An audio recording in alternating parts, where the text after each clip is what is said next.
Now we're going to have a look at one of the very few efforts from the icon that is James Dean, a rebel without a cause. A touchstone of 50s cinema, the name says it all. The story as such follows Jim Stark and his inability to relate to pretty much everyone. To use the cliche of the term alienated youth, he basically is alienated in his youth and alienated from his youth.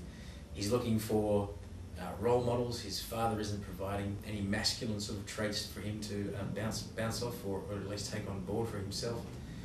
And it's his trials of basically fitting into his new school, his new town, finding friends, and doing what he has to do to basically stay alive and get by.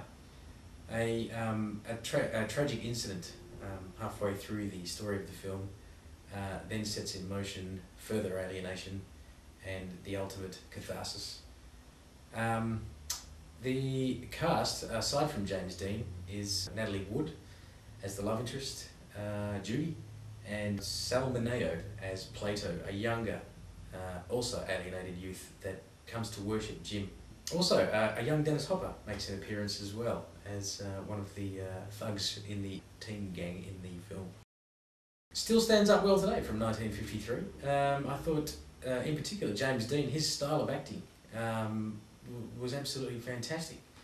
A great performance, even in today's world. Some really touching moments. Yeah, quite a worthy film and quite worthy of its iconic status. Big mention to Nicholas Ray for putting it all together, the director. Quite a rebel without a cause in his own right. Eleanor. Yeah, I was, I said to gers before I was quite interested to see what he thought about this film, because I had, my analogy of me seeing this film, I felt like Dorothy in The Wizard of Oz, pulling back the curtain, expecting great things, and seeing the great and mighty Oz like pressing buttons and pulling levers and kind of going, oh. Like, I just, it's such an amazing, iconic film, and it's, this... When I watched it, I think what jarred for me is I found the storyline really discordant. While I say all this, I have the utmost respect for this film. I understand what it did for, the American, the landscape of American film at that time, and, I'd seen James Dean. I mean, I personally love James Dean. I loved Giant so much, and... I haven't caught up with that one yet. Oh, I do intend to. That was his last film, and that was an amazing film. I felt, like I didn't care about the characters. Like Natalie Wood, one of them, possibly the most beautiful woman I've ever seen, But she... as you said, this sort of incident happens in the middle of the film, and to me, she's smacked of in the film as, they're both playing 16-year-old children, really, teenagers going through this kind of, this journey of self-discovery. They mentioned that awkward age in the film and the script as well. Yeah. But she was like, she had these, she had really underplayed kind of reactions, unemotional reactions to very high-stakes situations, and then later on, I just found the character really fickle, and she kind of agitated me, and I didn't care about her, and so Sal Mineo. Yeah. See, Sal Mineo to me sounds like some sort of food poisoning. I actually asked my mother, I said, "Is it Sal Mineo? Please, God, tell me it's not." When I watched him at the beginning of the film, I was like, he was just for me unhinged. And when I watched him, I was like, you've either got a very kind of, it could have gone either way for me. Like, either you could have this really bad actor, like child actor, or this genius. And in the end, I came to the conclusion that it was actually a superbly acted role. Yeah. And I did appreciate that. It's not that I don't appreciate the acting, because it is a kind of a heightened acting. In that era, Yeah, you can actually tell the difference in acting styles, especially between James Dean and the parents. The parents obviously being from the older school, really turn of the century sort of acting style.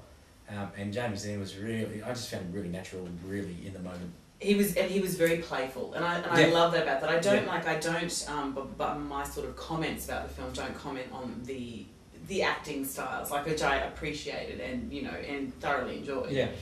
It was just like, I was disappointed, because you have that, that line of "you're tearing me apart," which That's is like, right. You're tearing me apart. it's t-shirt sales soared after the film. Yeah. After everyone saw James Dean in this t-shirt.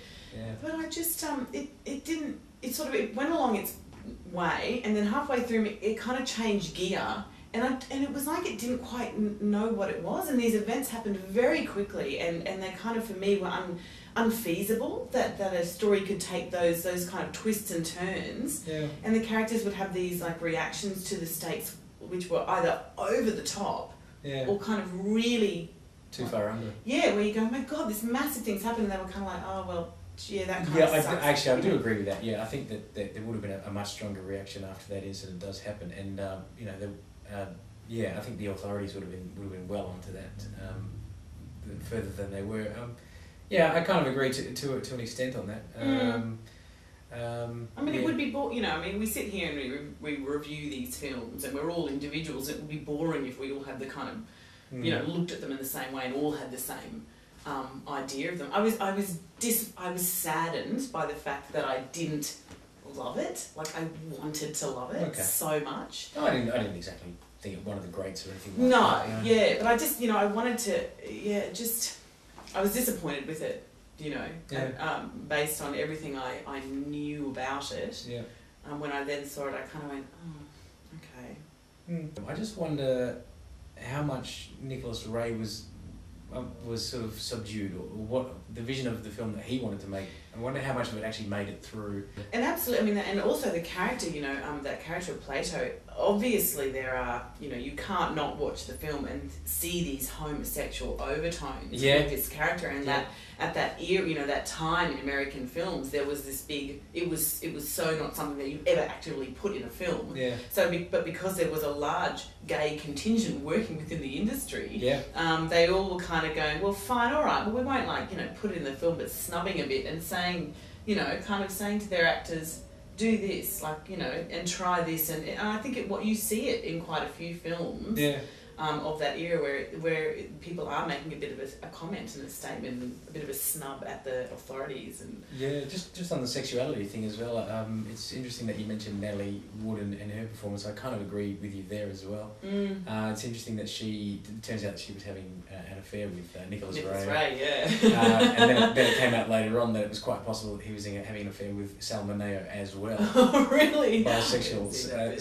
Little interesting little tidbit there, but that's all in the past now, and we have what it is, and it is what it is, and it is rebel without a cause. Scores. Yeah, look, I'm still, even though I've said all that, I do have the utmost respect for the film, and so I am going to give it like a seven nails and a bang. I like my 7 and bang. Bang, I'm going to agree with you. 7 for me too. I think that's the only one we've agreed on.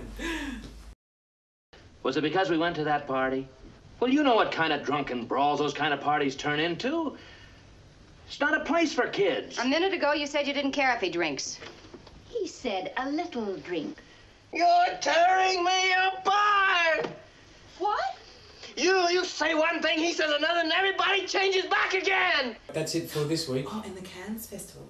Oh, the Cannes Festival. Sorry, is also coming up from the 12th to the 23rd of May. I know we're a little bit early. We'll look at a couple of those releases perhaps in the near future.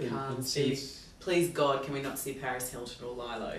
Or Lars von Trier for mine, but look at my picks. All right, well that's it for this week. Bye. Ciao for now. Bye.